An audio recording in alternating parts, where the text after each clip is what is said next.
আজকে আমি সারাদিন কি করলাম সেটাই বলবো আজকের এই ভিডিওতে।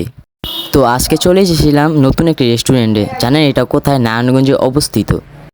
তো আমি আর আমার এক বন্ধু প্ল্যান করি দুপুর দিক দিয়ে ডোমিনোসে যাব পিৎজা খেতে। যেই কথা সেই কাজ, চলে আসলাম ডোমিনোসে পিৎজা খেতে। আর আমরা সারাদিন কি করলাম সেটাই বলবো আজকের এই ভিডিওতে। তো উপরের থেকে নিচে দেখলাম কয়েকটি পুলিশের গাড়ি চলে এসেছে। তো জানি না কি কাজে এসেছে। তো আমি আর আমার বন্ধু বসে বসে দেখতেছিলাম পুলিশ কি করে আর কি কাজ করতেছে। তো অনেকক্ষণ দেখার পর বুঝতে পারলাম রাস্তাঘাটে কয়েকটি ফুটপাতে অনেকগুলো দোকান বসে। তো এই দোকানগুলো উঠা দেওয়ার জন্য এই গাড়িগুলো এসেছে, পুলিশের গাড়িগুলো আইছে। আর আমি ভিডিওর মধ্যে ভিডিওর ভয়েস দিতে গেলে এরকমই হয়। আর আমরা ওইসব কথা বাদ দিয়ে চলে আসি মূল ভিডিওতে। আর তোমরা ভিডিও দেখো ঠিকই, ভিডিওর মধ্যে লাইক করো না বা আমার চ্যানেলটা সাবস্ক্রাইব করো না। তো যারা যারা ভিডিওটা দেখতেছো তারা প্লিজ আমার চ্যানেলটা সাবস্ক্রাইব করে দিও।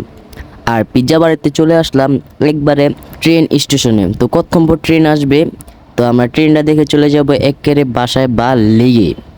রাসেল পার্কে তো সবাই চিনো, রাসেল পার্কেও যাইতে পারি, কোনো রিলেশন নাই। তো এখন ট্রেনটা দেখো আর ট্রেনের এনজয়টা নাও।